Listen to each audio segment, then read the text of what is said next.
I want to get into this baseball lockout, and I was very surprised when I heard baseball has come to an agreement and the lockout is over and that there will be 162 games. Now, I say a lot of things about Rob Manfred. I think the guy's an idiot. I think he's the worst commissioner in sports, and that's crazy to say when you have Roger Goodell, Gary Bettman, and even Adam Silver, who lets LeBron James run the show. Rob Manfred needed to get this done. He needed to find a solution. I guess he wins some brownie points from this because a lot of baseball fans wanted to see 162 games, including the New York fans. The Mets fans wanted to see at least 30 games of Max Scherzer. They spent a lot of money in the offseason to land a big-time pitcher, Jacob deGrom, and Max Scherzer. How could you not be excited to see what the Mets could do this year? But also, there's not going to be a shift. A DH added to the National League, which absolutely helps some of these guys like Joey Votto, who could push his career a little bit longer, because a lot of people thought that Joey Votto would have to go into the American League as he gets older because he might not play first base, might not be able to play first base anymore. And even Pete Alonso, who's not what you call a great first baseman, you could put him in the DH position and maybe go after a star first baseman, a.k.a. somebody over there with the Braves that we're hearing. So the in-game ones you mentioned, they're banning the shift. Formalities of it is still to be determined. DH is going to be universal to both the American and the National League now. And the 7-inning doubleheaders is now gone. The runner on second rule is now gone. Thank God. As well. So the 3-batter minimum is the only one that is still in place. In terms of the other ones, the minimum salary is going to go progressively up from 2022 to $700,000 to up to $780,000. How about the minor league players? Are they making more money? Yes, their formalities are not in place yet, but they're going to make more money depending, I think, on what this minimum salary is going to work out. Different players are going to come up accordingly to what their top prospect level and how ready they are. Competitive balance tax threshold will go up from $230 million this year to $244 million. There's going to be a pre-arbitration bonus pool, which will benefit a lot of the young players that develop quickly, even if they aren't labeled as quote-unquote top prospects. This would have benefited guys like Corbin Burns, Randy Arozarena, and Jonathan India. So $50 million will be distributed to top 100 players based on award and statistical performances. That's nice. There will be a draft lottery for the top 6 selections, which will prevent teams from tanking. International draft, 20-plus rounds, and signing bonuses would be guaranteed. 20-plus rounds for international players? A minimum amount of players that could play in a major league. You can have 20 rounds of international and 20 rounds of regular draft. That's crazy. That's 40 rounds every year. Contract for arbitration-eligible players are guaranteed now, which is good. Top prospects who have finished first or second in Rookie of the Year voting will receive a full year of service, which helps somebody like Pete Alonso, too, that could have lost service time, and Shohei Ohtani if they didn't go through with this. Clubs promoting top prospects will be eligible to receive draft picks from award-based things, top 3 of Rookie of the Year or top 5 in MVP Cy Young, and a 12-team playoffs this season, so it'll be like the old NFL format. Top 2 teams get a bye,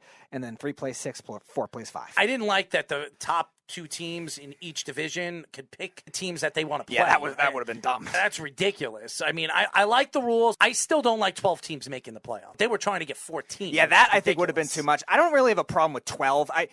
14 would have been too much because then you would have had a bunch of sub-500 teams in the playoffs. But I think 6 teams like in the NFL I think was good. Top 2 teams. It also will reward regular season performance too, rather than having like all these guys do innings limits and stuff like that. I don't like it because even with the top 2 teams, if they're sitting out for a significant amount of time, they can get cold. I don't think that benefits any of the top teams. They've worked so hard to win their divisions and be the 2 top teams in the American League and the National League, and then all of a sudden they don't play for like a week and a half, and then they step on the field and they're completely cold. So I don't like that. How many times have you seen an American League or a National League team, number 1 seed, win the whole thing in the last couple of years? It's very rare. It's a great dilemma that you're always going to have with a bye. Rest versus rust. Is it going to matter more? And it'll be interesting to see in a larger sample.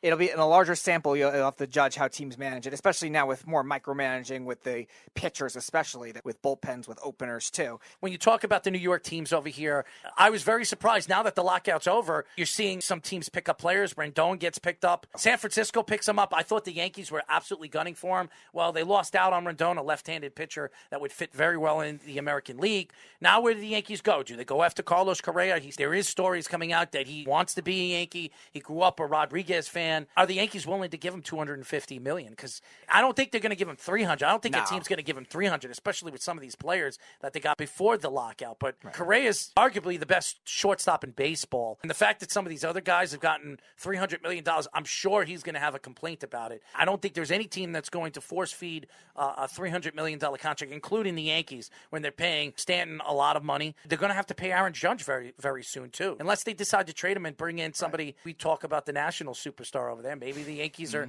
trying to go after Juan Soto. So there is stories coming out that he grew up a Yankee fan and that he would love to come play in New York. They need to add relief pitching. There's a ton of relief pitchers that are available right now. Brian Cashman's got to jump on this because there are other teams already making moves and doing everything they can to get the players and filling in their rosters. And I don't think the Yankees are a championship-built team yet. You're right on Correa. I don't think he's going to get $300 million from a contending team. Now, if it's a team that overpays like the Rangers did for Corey Seager, maybe. But they might be a contending team this year. They need a lot of depth on that team and pitching, too. But their roster's pretty damn good. It's better than their record showed last year, but they're still in the rebuilding phase where it would take kind of a surprise type thing like Seattle last year for them to do it. Like Boston. But they at least had some core pieces. Like the Rangers, I don't really know if they have enough of those. But nevertheless, it'll take that kind of team to pay Correa that kind of money. I don't think a contending team will pay Correa $300 million. Now, that's the dilemma with Correa. Now, the Astros obviously won a championship, but they cheated. So does Correa want to feel like, I want to go win a real championship without having to feel like cheated? Or does he want to just chase the money?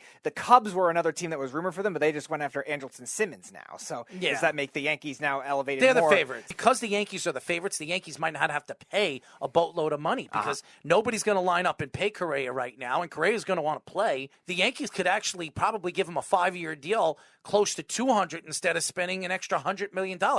They could decide what they're going to do with Volpe. Do they move him to shortstop? Do they trade Gleyber Torres? Do they trade Volpe? Do they trade Pereza? They've got 2 top international prospects right now in now him and Dominguez, where the Yankees are positioned. They could do a lot of different things and rebuild. Now, I'm not going to be going for Olsen, you're going to have to give up a significant amount of prospects. We're hearing Dominguez. We've heard Volpe. I don't think Olsen's worth that. Now, if Freeman is dangled around, maybe you decide to go with Freeman instead of going after Correa because that could solidify their infield. Then they could put DJ LeMahieu at third base all year. Gleyber Torres at second, and then they could bring Volpe up. I think one of the best infields in baseball. And Freeman has said he's going to make his decision very soon, too. The Dodgers have made a push for him. The Braves obviously are making a push to keep him. And another rumor I heard, too, is if the Braves lose Freeman, they might trade for Matt Olson as well to replace him at first base. You're right about the relievers, too. I think there's a lot of good, versatile relievers. Quality, yeah. And I think they could go for just depth of it. I mean, you don't need to get necessarily just pure closers type thing. There's a lot of different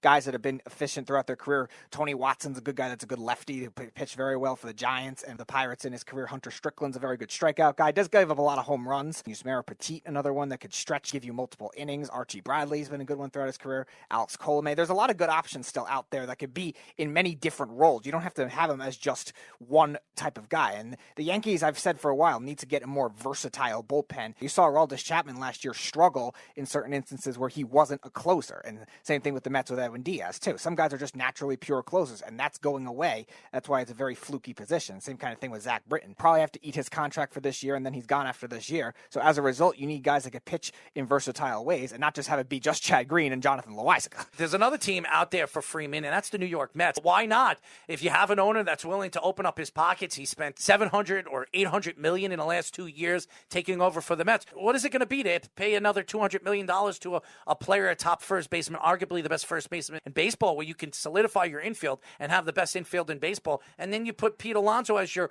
everyday designated hitter with what's going on with the new CBA. It's a fourth tier. They're essentially taxing teams that spend so much in one off season, which the Mets have already done already with Max Scherzer, with Marte, Kana, and Eduardo Escobar. If they go after Freddie Freeman, too, it's going to be very pricey as well. I don't think it's realistic for the Mets. I don't mind them pushing for him. He's killed the Mets his whole career, even before he became this elite first baseman that he is now. Everybody on the Braves kills the Mets, a.k.a. Chipper Jones. I think the Mets are kind of in the same spot the Yankees are in right now. They just have to stick with pitching depth. I think their offense, when healthy, is pretty good, deeper than it usually is, especially if Brett Beatty stays and doesn't get traded. He'll be coming up as a third baseman later in the year. You move Escobar to second. Focus on bullpen depth and starting depth, because after the top two, there's still some question marks in that rotation, whether it's Taijuan Walker, McGill, Peterson. There's a lot of inconsistencies with that. Their bullpen has some good pieces, but had a lot of down years last year. Can guys like Lugo and Trevor May bounce back, too? So they might just have to go after more depth. And now you have a manager in Buck Showalter that can help utilize that.